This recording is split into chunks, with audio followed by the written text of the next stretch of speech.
Hello, everyone. Happy snowy morning.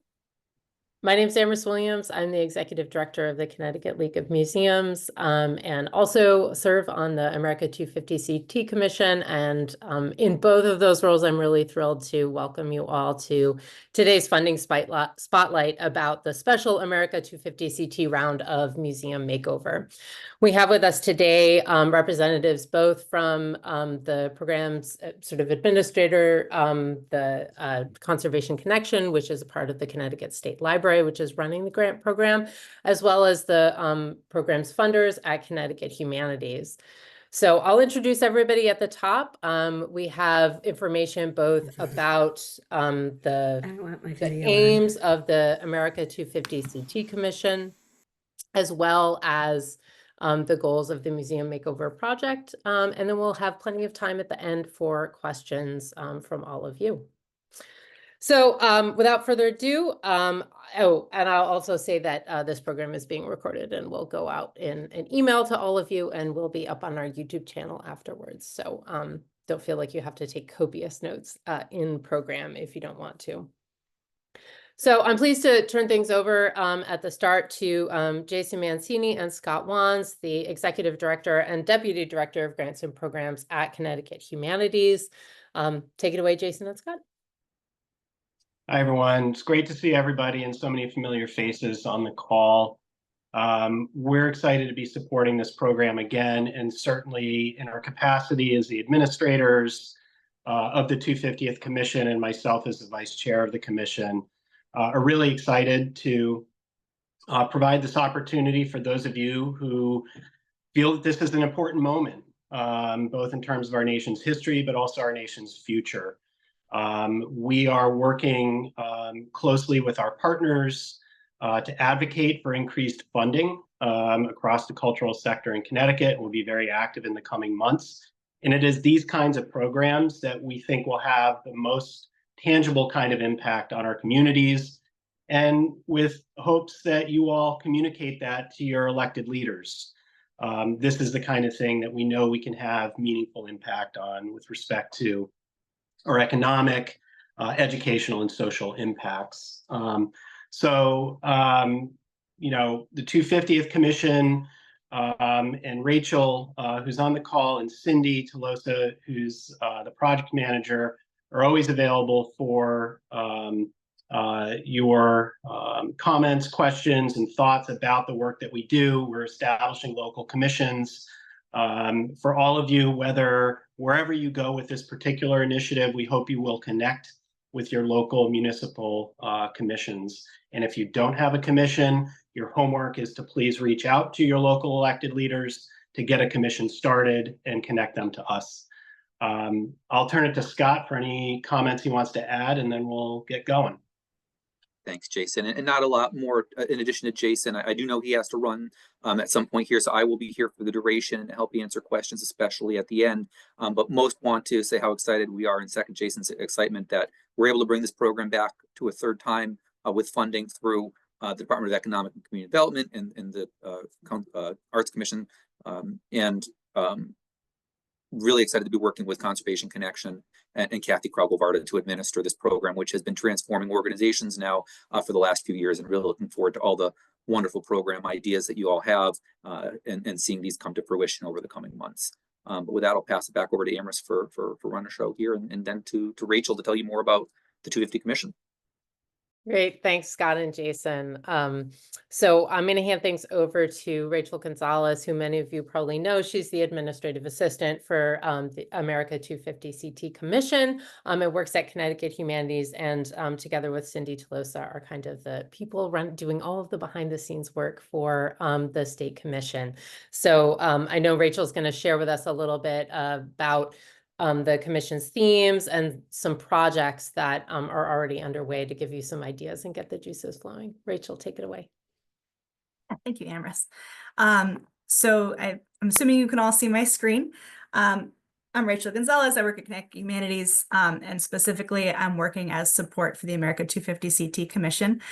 So I know, because I recognize a lot of names, that a lot of you are pretty involved in 250th work already.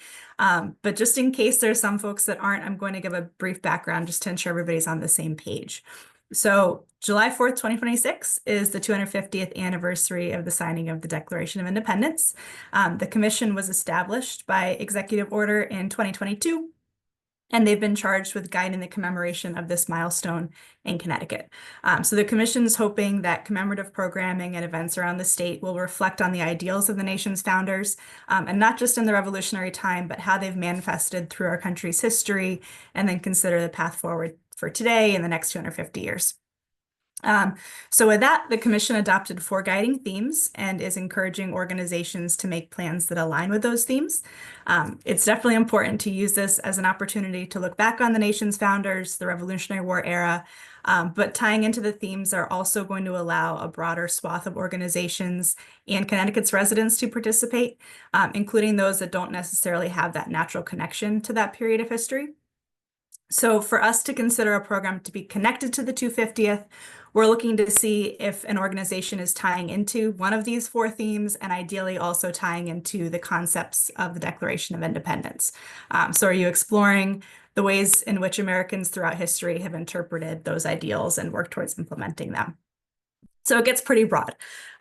So with that in mind, I'll run through the 4 themes, share a couple of stories from ConnecticutHistory.org that tie into each. So theme 1 is tell inclusive stories. This theme encourages us to look at the totality of our nation's past, not just the traditional narrative, and through telling previously untold stories, we're hoping to enable everybody to find a place in that nation's narrative. 2 sample stories here that can be used to tie into this theme.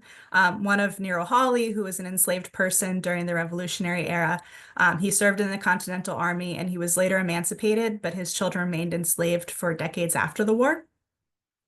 And then 150 or so years later, labor unions in Hartford were advocating for better wages and equal rights for Black workers who were consistently earning about 30 to 40% less than their white counterparts. And we should note that it was Black labor unions versus white labor unions. They were separate. So both of these stories, I linked to them in the presentation, and I think Amherst is going to share out some resources afterwards, so you'll be able to check those out if you want to explore more. Theme 2 is for the common good. That theme encourages civic engagement as we're continuing to build our communities, state, and the nation around the democratic ideals found in the Declaration and other founding documents. Organizations looking to tie into that theme with a Revolutionary era story could feature Roger Sherman, who spent most of his life in Connecticut, and he was a prominent political figure through the Revolutionary War and the early days of the United States. And then a little bit later on in history, you have the Smith sisters who lived in Glastonbury and successfully argued that they were being unfairly taxed without representation because they couldn't vote as women by their local tax collector.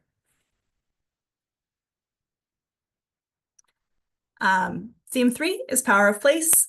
So Connecticut is comprised of lots of different communities with unique identities, contributions, and then either direct ties to the Revolutionary War era or sites that have connections to the ideals of the Declaration of Independence, and oftentimes both. So the commission, Jason already mentioned this, but the commission's building a network of local committees. Some of you are on those committees, and that will allow each of Connecticut's municipalities to define their own programming and the best way to engage their residents. So I do hope that lots of you are already engaged with those local committees, and if not, I definitely encourage you to get involved or reach out to your town government to make sure that they're working on something along those lines. So one story that ties into both power of place and the Revolutionary War era is that of the Reading encampment, where a lot of Continental troops spent a really difficult winter in 1778 to 1779. And today there's a park there. Organizations might also explore how Connecticut even came to have 169 towns, either looking at the state as a whole or the specific history of the towns in their own service area. And last but not least, theme 4 is doing history. So the commission's main focus is Connecticut's role in the Revolution, including its people, sites, and historic context, and ensuring that those stories are told using high quality source material so that they're as true as they can possibly be. Organizations that are looking to focus on this theme might focus on the story of Abigail Hinman, who is rumored to have pointed a musket and maybe even fired it at Benedict Arnold during the burning of New London. And whether she actually did that is up for debate, but it's an interesting story to take a look at. And then organizations looking to tie into that theme in a less traditional way might explore how stories are passed down through time, including through the Mohegan oral tradition. So hopefully that was helpful. And if you have questions or feedback or would like feedback on a program, definitely don't hesitate to reach out. info@ct250.org is how you can get to us. And we also share stories on our social media most weeks that are pre-tied into the themes for you. So you're welcome to follow us on Facebook or Instagram for additional ideas. And I'll turn off my screen share, but Great. Thanks so much, Rachel. It's great to get those ideas, and I'll be happy to share the slides afterwards. Last but certainly not least, I want to hand things over to Kathy Carwell-Varda, who is the Director of Conservation Connection and sort of the person behind Museum Makeover in all of its instantiations. So Kathy, take us through what's new this time around. Thank you very much, Amherst. Thank you all for being here today.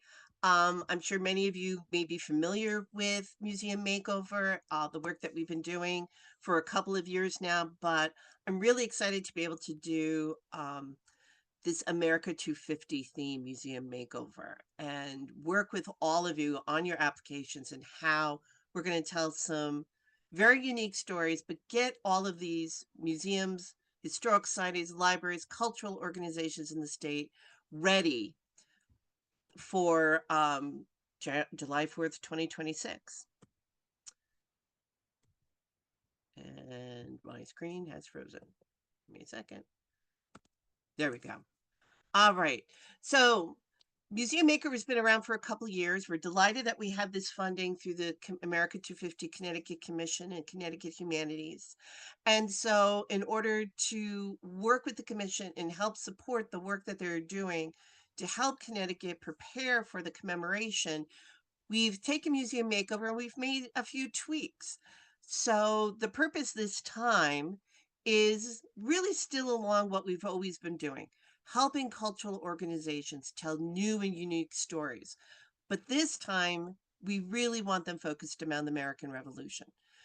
As you heard just from Rachel, it doesn't have to be anything that happened between 1775 and 1783, the periods of the American Revolution. It's how those themes of the Revolution represented in the Declaration of Independence and through the themes identified by the Commission. How do they resonate in your community?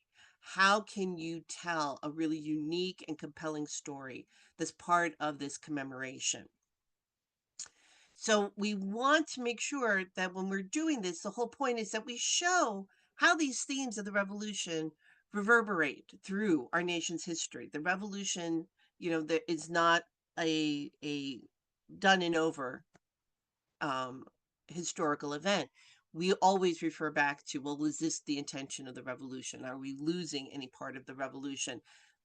And this is what we want to do. We want to make sure that we're improving the visitor experience so they get a deeper and richer understanding and an appreciation for the themes that are inherent to America's identity and history that comes to life during the American Revolution.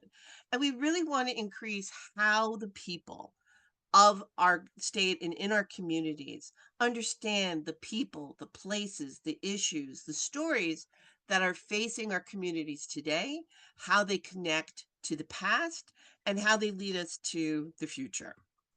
So what would be the benefit for applying for an America 250 Connecticut Museum Makeover? Well, just as before, this program offers you access to expertise, consultation, brainstorming with people who are actively working in the field as professionals. You get real financial and hands-on assistance to make immediate improvements to your organization. It's the point also to spark conversations, forge relationships that are going to help you continue to work. one of the things that we learned in the past museum makeovers is that the relationships that developed between curators and exhibit designers and graphic designers and companies who are producing exhibit elements with the sites that had received a museum makeover, these relationships continue today. More projects have been done, you know, museum makeover. We don't have a ton of funding. We're not going to be able to do an entire house, an entire building, but we can get you started in a room, in part of a room, however this kind of takes shape. But then this usually really drives the board, the staff, both paid and unpaid, to kind of keep these programs going forward. We want to help you through this program have something really great that you can publicize to your audience. We want to help it grow your audience and grow your organization at the same time. And it's really, really important, as Jason mentioned earlier, to demonstrate the importance of Connecticut's cultural sector and the amazing things that are being done with state money. So this time around, we have a couple new things, a couple things that we've done before for Museum Makeover. Suggested projects. People are always asking, well, what should I be thinking about? We are not doing storage this time. This is purely projects for the public that relate to America 250. So you can do exhibitions, whether they're indoor or outdoor exhibitions. You can do orientation galleries. This could be to your museum. This could be an orientation for a historic house museum. You could be creating or improving upon interpretive spaces such as period rooms and historic house museums. And we're also adding this time having accessibility improvements, such as creating bilingual content, having new tools to help connect your stories, connect your work to improve visual, auditory, and physical access to people who might need them. And as Rachel mentioned before, it needs to support at least one of these themes of America 250, telling inclusive stories, power of place, doing history, and for the common good. You need to note which of these themes your project supports, and it could be more than one. Just make sure your grant application includes that. So how does this work? Well, this is a competitive grant process. They're going to be a good number of people, we hope, applying and interested in this process. I don't get to pick, but we always put together a really terrific grant panel of professionals throughout the state that know you, that know this community, and can really gauge the work that's possible from your applications. What do you get? Well, you get two free site visits from a curatorial project manager. So they're going to be the person overseeing this project with a designated person at your institution. And they are going to work closely with your paid and unpaid staff throughout the grant period to implement this project. They will help you create an outline. They will help you identify sources. You know, these really need to be shovel-ready programs and projects, but there are times where you're going to need to do brainstorming and say, hey, how do I illustrate slavery in an exhibition? What can I use? And this is when I try to make sure I match you with a professional curator who has done the work related to the project you're getting funded for. I really try to think that I'm better than a dating app, and that I'm going to match up people who are really going to work well together and bring the best out of each other. This isn't a project where you just hand this to the project manager that you've been assigned and you get to sit back. This is your museum or your cultural organization. This is your project. You have to be actively involved in all phases of Museum Makeover. And at the end of all of this, you know, if you are successful, you're going to receive up to $5,600 that will go towards the cost of upgrading or creating exhibitions, interpretive spaces, orientation areas, include improving access. You can use it for additional consultants, graphic designers, exhibit fabrication and production, exhibit installation. we will pay your curatorial project manager. That $5,600, you will work with that project manager on how to spend that money most effectively. And I can tell you, every project manager has a bit of the Yankee in them and knows how to be cost effective. Timeline. Well, you have until 1 minute before midnight on January 22nd, 2025 to get your application in. And we are using, again, the Connecticut Humanities Grant Portal. Links are available on the Conservation Connection website. By March, you will learn whether or not you have been selected as a grant recipient. You can, when you find out, you will already be assigned your curatorial project leader. So you can have that first site visit as early as mid to late March. You can hit the ground running. Hit the ground running, because all work needs to be done by October 2025. It is a short period because we're looking for projects that, like, if only we had somebody we could brainstorm with, if only we had a little money, if only we knew who to hire to do our graphics. So we can't create from scratch, but we can certainly get you to the finish line. So what do these projects actually look like? So these are just some examples of some exhibits, things to think about. Indoor exhibitions, we've done galleries, usually no more than one gallery, or even sometimes just part of a gallery. But as you see here, the map of Fairfield County, do you want to create a map that shows where patriots and the British Army, fought battles, or the British burned communities?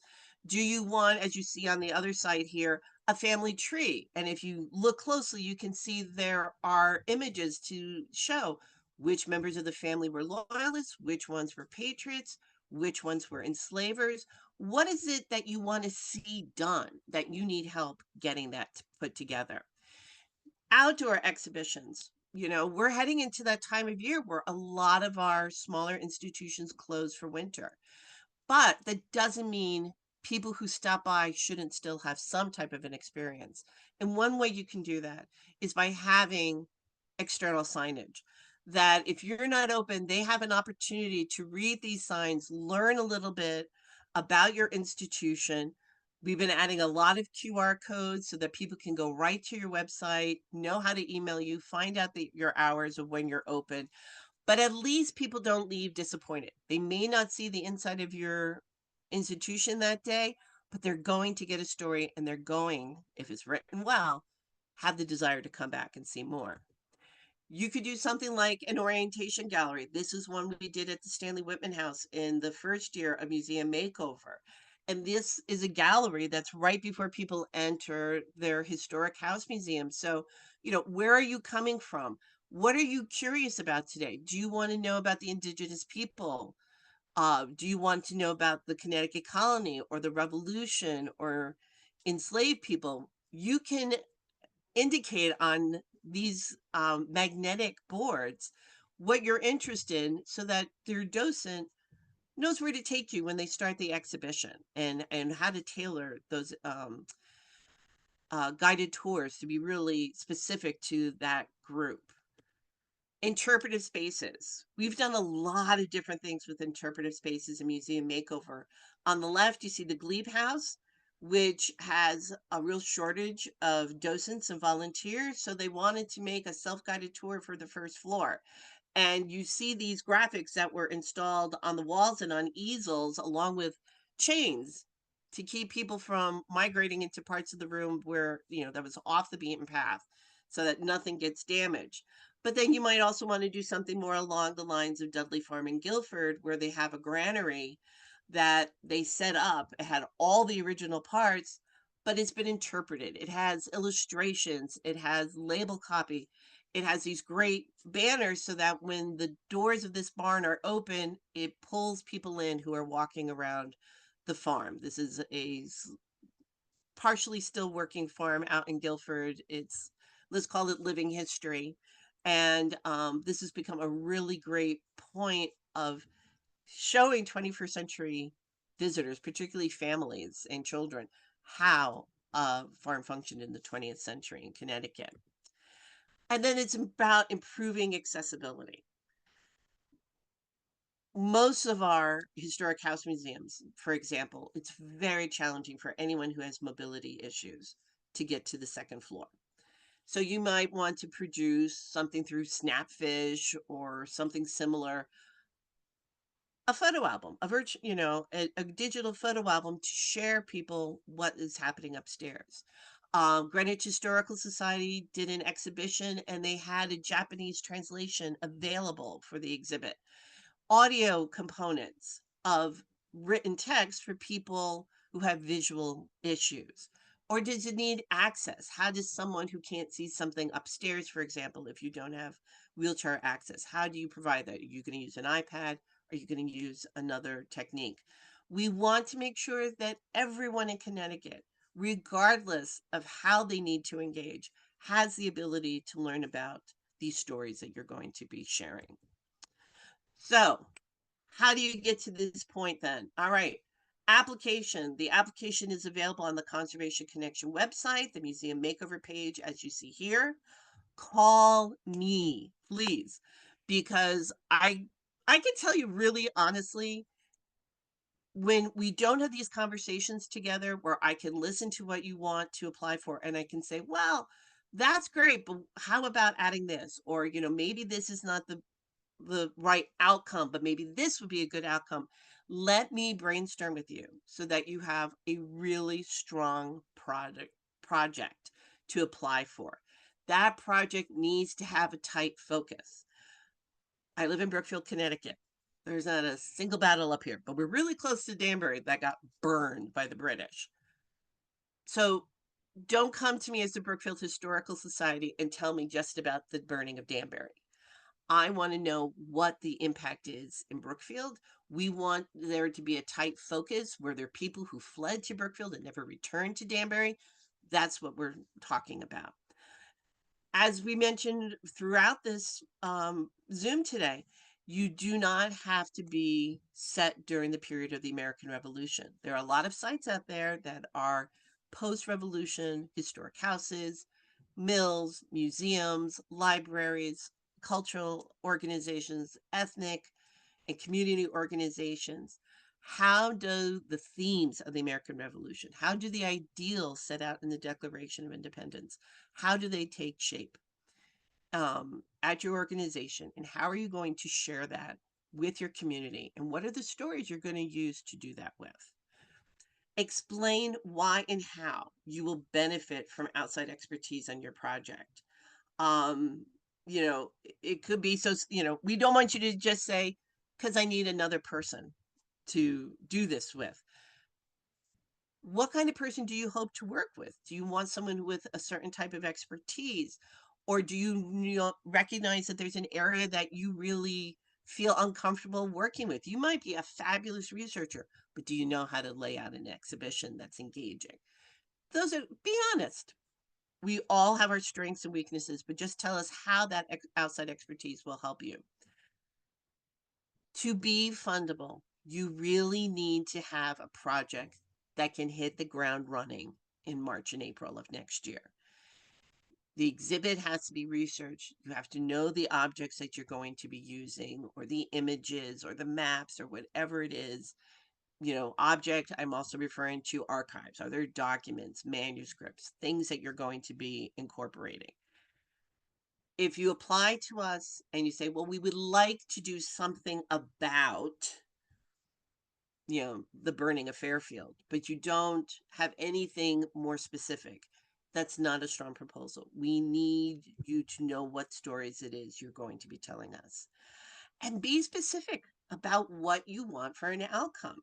Do you see an exhibition that's interactive? Do you see taking one of a period room in your historic house and being able to tell stories of people who live there that you've never highlighted before? Tell us what you really want to see as an outcome and submit photos. Show us the space that you're going to be using, showing us what it looks like now, showing us images of objects and documents, etc., that you want to incorporate. A picture's worth 1,000 words or more, and it really, really does help the grant panel if they haven't been to your organization, and assume that they haven't, to really have a stronger understanding of what you're working with. You don't want them to say, oh, but they said they're in a historic house. It probably has too many windows. It's going to be too much light. We're not going to want to have them do an archive exhibit. But you may have a whole room that you have fabulous light control, but they don't know that unless you show them and tell them. So those are my helpful tips. Again, a reminder that the deadline is 1 minute before midnight on January 22nd. There is the website. Email me. Let's set up a time to talk. We can talk on the phone. We can Zoom. Let's talk to me about your project. And if you can get your application in no later than 2 weeks before the due date and leave it in draft form and let me know it's there, I will go in and edit it for you and share my feedback with you about how to strengthen. That's one of the benefits of not getting, not being able to pick who gets funded. I can help all of you submit the strongest applications. And I know I sound like a broken record, but think broadly. Don't think simply about your institution or your community during the period of the revolution. Just like Rachel was mentoring, like the Smith sisters in Glastonbury, it's a great example of, taxation without representation. There are lots of stories of that throughout Connecticut and U.S. history, of people who do not have the right to vote for their representation, but are still taxed anyway as property owners. So let's think about these ideas, and I'm going to turn off my share so I can see all of you again, and we can open up to questions. Great. Let's do that. I'm going to switch this to the gallery view. I haven't seen any. You can put your question in the chat. You can use Zoom to raise your hand or physically raise your hand. I will try and see. We have 3 screens here, so questions for any of our presenters.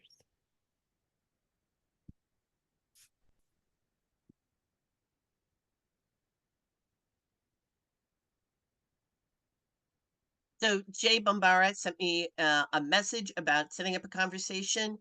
Email me at csl.conservationconnection@ct.gov. I'm getting a lot of emails already from people who want to talk about this, and I want to make sure I can schedule a time to speak with you that's most convenient for everybody. And thank you, Amherst, for popping that in the chat. Yeah. And Scott is right too. You can, when you feel you have a strong application and you're ready to submit, go ahead, go off and enjoy the holidays, go skiing, whatever you're going to do. But let's just talk about this beforehand. And Amy asked how many any... grants are going to be given this round. We have 5. We have 5 grants this time around. So. And I was just Matt going to say, oh, go ahead, Scott, and then we'll go to Matt's question. I'm happy to answer any technical questions you have as well. We'll be using Connecticut Humanities grants application portal again for submissions like you've used previously. As we know, many of you have accounts already with us, so it'll ease the process of using a system that's familiar for you all. Great, Matt, go ahead. All right. Hi. So part of my thinking with what we're looking at is, could some of the funding potentially be for things like, say, track lighting, for better lighting in our exhibiting spacing? Yes, I can tell you that we have a lot of flexibility in what the funding goes to for this application. If that's what's going to make a difference, if right now you have horrible fluorescent fixtures, which are going to bake any antiquities from the revolution that go on exhibit, but replacing them with LED and dimmable fixtures, yeah, that absolutely can be part of the funding. Do you need new cases? I would just say to take it out a level from that. So you need the lighting, you need the ability to put 250-year-old documents on display that will be sensitive to light and preservation needs.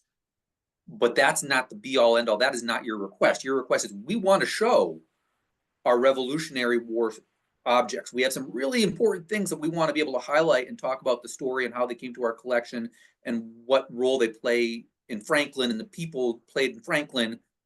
To do that, however, we can't put them on display without the lighting, the preservation here. So it's the end for what you need, but it's not the focus of the grant and what you want to be highlighting for the committee. Absolutely. And you do not have to submit a budget that itemizes that at this stage.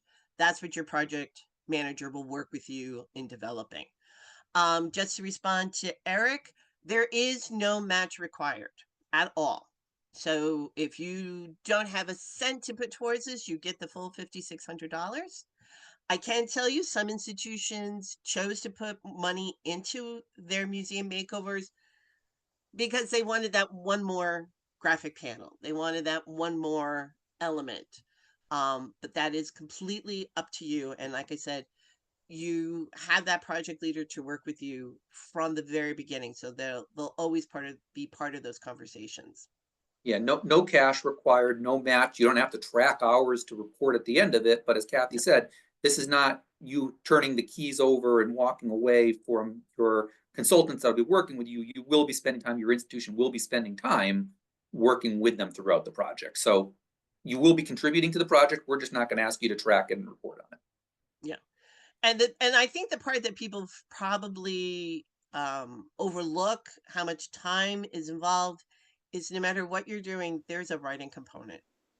And that takes time. You need to have plenty of lead time to get that done. You're going to get edited. I read it all. I read everything that gets produced. So I'll read it. Your project leader will read it. There'll be a lot of input. So Kathy Marr has a hand up. Hey, how are you? Hello, babes. So, question, a little thinking out of the box. Would this support digital content development? I'll be honest, we've been going back and forth about that.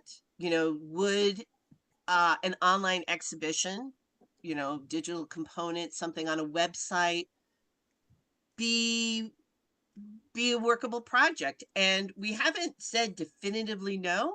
I think nobody knows what that looks like because we haven't had an application like that.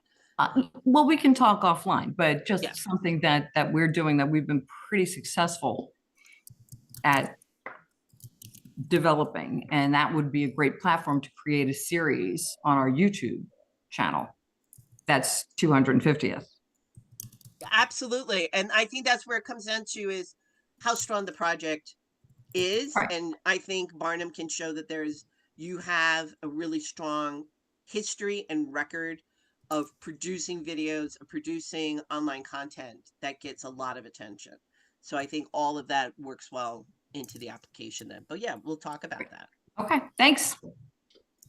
And then Matt was asking about the photos. So there is a section of the application where you can upload images. It's not, if I remember, I should have Leanne here to remind me, but it's not very restrictive. You can upload a bunch. You know, don't send us 50 photos because that's 50 photos. You know, let you have to go through. Kathy and let Leanne and Grants know if you're running into file upload issues, and we'll come up with another way for you to share. But we do have a generous file size limit there. Just know that in any of the blocks that allow for a file to be uploaded, you have to have all of your materials in one file. If you upload like 6 photos, once you upload the first one and you upload the second one, you've overwritten the first one. So you got to have them in one file, all 6 photos. It won't take 6 separate photos in that spot. And I think in terms of what you might select, it would be, you know, this is one of the things that your conversation with Kathy can really help you with. Like, you know, I don't think it's necessary to share, like, these are the photos of all the objects we want to include in the exhibit, although, you know, maybe it is. I think it depends on the project. And I think, you know, in my experience sitting in on some of those grant panels, the photos that are most useful are photos of the space that people are looking to transform, photos of some of the, you know, like where the need is, and kind of, you know, a narrative that really supports what they're trying to do in that space, that talks about what the vision is. So I don't know if there's more you want to add on that, Kathy, in terms of how to use that opportunity to share photos to, you know, support your application. Oh, and Leanne is here. No. Of course she is. Yeah, and Leanne just chimed in about the uploading, so you can see what's actually required in the application.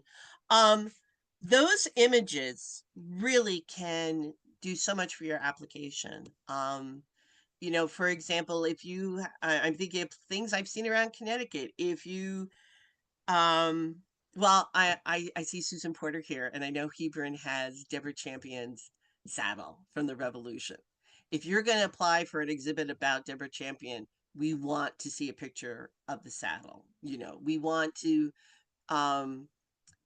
see what kind of condition it's in. You know, we want to have that where it feels like almost hands-on access to what you're working with, and that really helps us understand what you have to work with, how the exhibit, you know, we're focusing here on exhibits, but whether it's orientation, whether it's an interpretive space, how do these objects and things function, and how will they function in the exhibit as you intend them to? What did you want to add, Scott? A separate question, but we had one in the chat on a private message to me wondering if an exhibit needs to be at one physical organization and location, or if it could be something that would be like a traveling exhibit that might travel around to several organizations in a community or area. Those are great questions. I could tell you last time with Museum Makeover, we actually had a partnership. It was the Newtown Historical Society with the town library, the Booth Library, partnered on an exhibit that, because the Historical Society doesn't have staffing, the exhibit was actually installed in the library, so it would have greater access. If you have an idea for a pop-up exhibit using fabric banners or something similar that can start at your museum or your site, go to the local library, go to local schools, great idea. Tell us what you're going to be sharing. You know, if it doesn't have to have an object, if the stories, you know, just like the outdoor exhibit signage, there's no objects. It's the stories and the visuals that are conveying the information and messages you want to share. So do the same thing if you have an idea about a pop-up. I think it would be, you know, with the Newtown case, we did want a letter from the library saying, yes, they were in support. You know, we don't want you blindsiding anybody and saying, oh, well, I forgot to ask them if they would be interested in hosting. Make sure you talk to people if you have this idea of traveling it about. Yeah, I would add to what Kathy said. Seconding everything she says, I think it would be helpful and make your application more competitive if you knew what the venues are that you would want it to be traveling towards, so that you could articulate in the application. And to Kathy's point, that you have some form of confirmation of support that they are excited to this and will be willing to host it, you know, in the run that you have. And just to add on, another one of the changes that the program has this time versus the last time was we expanded the eligibility to be a little bit beyond just your traditional museum to other types of cultural organizations that help very much interpret cultural knowledge in communities in ways that they might not be collecting institutions. So if you are helping to interpret, you know, Hispanic culture or other cultures in your communities, and you're going to do that through ways that doesn't require you to have collections, we want to be able to hear about your project ideas and find ways to help tell your community stories as well. Thanks, Scott. I would just add, since this is a program that's really all about visitor experience and demonstrating the impact of even modest state investments, you know, in our local communities, it seems to me that a project that traveled around and made it possible for more people, more different kinds of people who are moving in different kinds of spaces to see that exhibit, that could be, you know, to the application's credit. Thanks, Amherst. Any additional I want questions? to just highlight accessibility a little bit while I don't see any other questions. So get your questions in. So accessibility, I think we're looking for ways that are going to help people understand your content, the stories that you want to tell related to the revolution and its continued impact. Letting folks know that, you know, you are in a community that is, you know, majority Spanish speaking these days, and you don't have the ability to help connect to those communities in your exhibit areas in the ways that you would like. And this is an opportunity for you to go multilingual, to hopefully have a whole group of your community's residents that are not able to access it currently participate in and share. Those are the kind of ways that you'd be using a compelling argument to justify and explain why your accessibility project is something that should be funded in a limited pool of resources. We all know we've got different ways of wanting to improve physical or other forms of accessibility, but it's making that connection to your audience, your limitations, the ways of supporting the goals of the commission and its themes and values. That's a good point. And one of the examples that I gave was at the Greenwich Historical Society. Greenwich actually has a rather large Japanese community, has for over 100 years actually, and has a Japanese school. So for them offering this exhibition where there were Japanese artists as part of the Kaskap Art Colony, it also provided the opportunity for new partnerships and collaborations within the community that they had not explored before.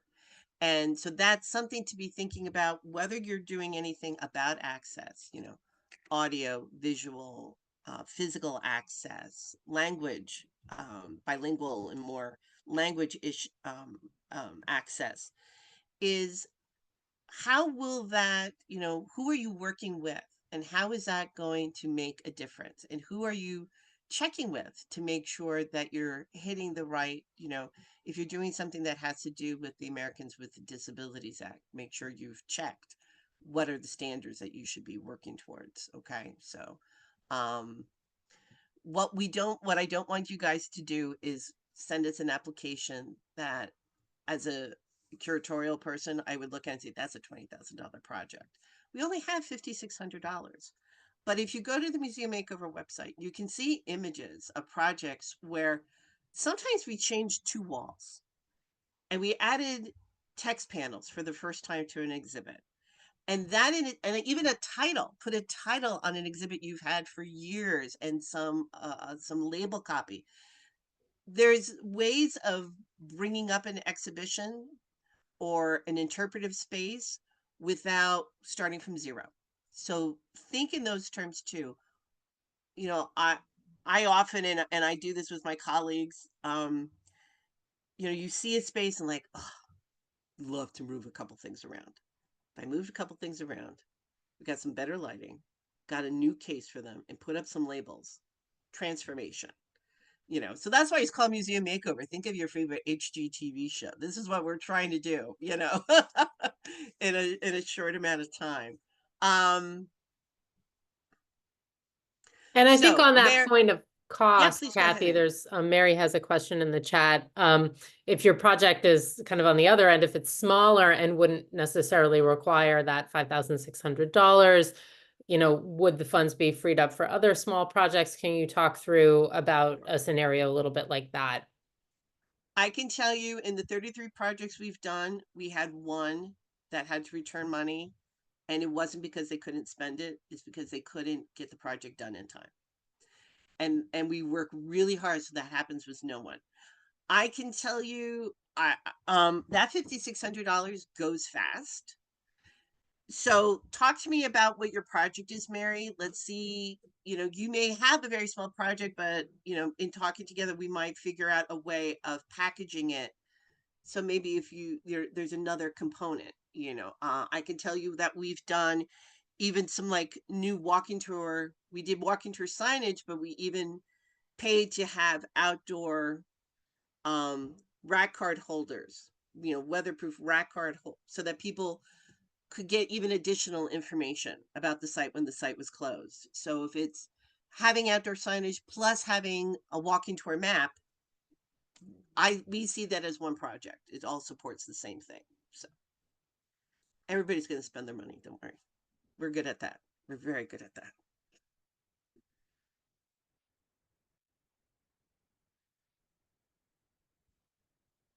Anything else? I know you guys have a lot to think about. I hope all of you reach out to me and, you know, tell me what you're thinking of doing. You know, if you have a couple ideas and you're not sure which one to go with, let's talk about it. Let's brainstorm together. Give you that opportunity to read over your applications before they're submitted. You can send them to me now, and I will take a look at them and get back to you with my comments. So just don't submit them. Leave them in draft form so that we can access them a little easier and leave commentary. And we Is know there, we if opened you this want people at, to, go ahead, Scott. I was saying, we know we opened this at a time where it's right before holidays.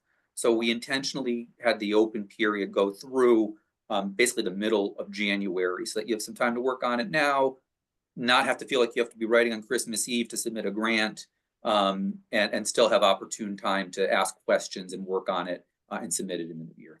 Yeah. And just so people know, Connecticut Humanities closes during the holidays, as does Conservation Connection. So there will be that period where you could be working, but you're not going to get assistance from us between like the 22nd of December and New Year's. But we will hit the ground running once we reopen in January. Great. And is there a date that people should have in mind for if they want to, you know, have you look over a draft in advance of submitting? Yeah, if the deadline is the 22nd, at least 2 weeks before, make sure you get a draft to me. You can start sending them to me now. You don't send them to me, you put them in the portal and the grant portal, and then you just email me that it's ready for me to look it over. Date parameters, mid to late March would be the very earliest you're going to be able to start, and you have to complete the project in October of next year. So if you do summer camps, if you have other big projects going on, you've got to budget time for this. You really have to make time. And Jason hinted at, we're in legislative mode. You all have elected our new Connecticut State Legislature. They will be going into session in January. They'll be working on our next biennial budget.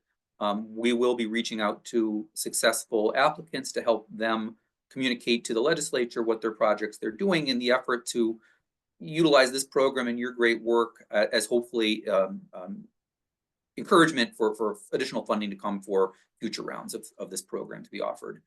So know that throughout your project life, we might be having you help us to communicate with the work that's happening and how it's transforming your institution in the hopes that the state will continue to invest in this program going forward. Great. Absolutely. There was, I know there were a few questions that have been addressed in the chat in terms of date parameters and other deadlines and things like that. I also got a direct message from Janet who asked if the grant could be used by a cemetery to do something like creating a walking tour of Revolutionary War veterans, for instance. Absolutely. Yep. As long as the group that's applying is one of the eligible institution types, and we know that some cemeteries might not be 501c3s or municipalities or one of the 5 state recognized tribes, those would be the things we need to have a pathway for. But yes, in theory, helping to explain and interpret history through cemeteries, fine. Yep. Earliest forms of American sculpture. All right. Great. So as Amy's mentioned, this is recorded. She's going to be sharing via email the link. The link will also be on the Conservation Connection website. Lots of things. You can watch our video, our Emmy-winning video that we have of Museum Makeover's first year to get some more information and feedback from people who were in your same shoes, you know, who they were our guinea pigs. They were the first year and our first round of people, and what did they expect and what was the outcome like for them? So I can tell you, I'm on speaking terms with everybody who's gotten a grant. It's a good program. People really like it. They benefit from it. They have they established terrific rapport with the teams that we who work with them, the project leaders, the curators, the graphic designers. There are ups and downs, but the outcome is really so satisfying for everybody. So thank you all for attending today, and I'm looking forward to hearing from all of you. Excellent. Great. Well, thank you all for being here. Remember, the name of the game is get in touch with Kathy and have a consultation before you put together or submit your application, and take advantage of the opportunity to submit a draft as well. Thank you all for being here today. A special thanks to Kathy, Rachel, Scott, and Jason, and to all of you for being here. And we hope to see applications from you all. Have a great Thanks for afternoon. hosting, Amris. Thanks for all your help with the program. Absolutely. Thanks, everybody. Have a great afternoon.